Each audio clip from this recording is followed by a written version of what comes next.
How close is Manny Machado to Mike Trout and Bryce Harper in terms of the best player of this generation? And those three players are all 32, 33, 34 years old. So that's kind of the generation that we're talking about. I've looked this up statistically. Manny has played a lot more games than those guys, a lot more plate appearances, a lot more hits, a lot more RBIs.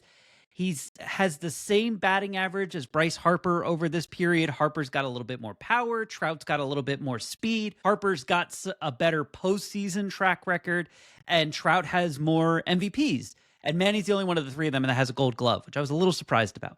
Of those three, who do you think would be the best player of that generation? Well, it's a fascinating topic, and you're right, John. I don't think enough people discuss it because generally it's thought like, well, Trout was always the best, and three-time MVP, modern Mickey Mantle, but he's not the guy he once was. Like, he has a 127 OPS plus right now. He's a good player. He's not a great player.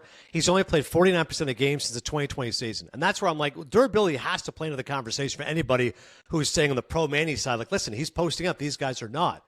Harper's interesting. He's a two-time MVP. The second MVP, I remember thinking, like, I'm not sure if he really totally deserves it, but, like, he's a two-time MVP.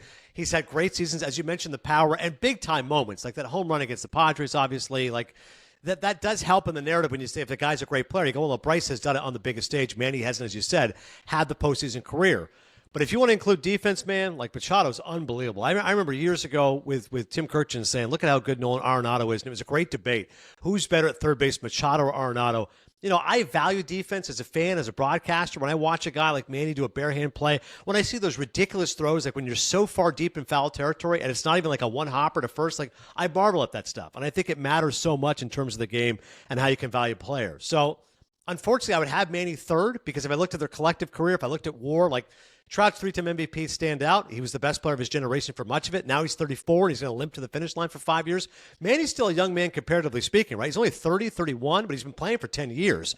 So in terms of counting stats and numbers, Manny's going to age much more gracefully and may catch those guys because I think he's got a lot more sustainability. Manny's second in WAR amongst that group. He's got more than Bryce. See, that part's surprising to me. I would have thought he was third. So if he's second in WAR right now, again, that's going to improve over the next 7-8 years. He's still potentially winning an MVP this year, can play at a peak for 5 years. Trout's already on the downslide. So I think it's a fascinating conversation to have.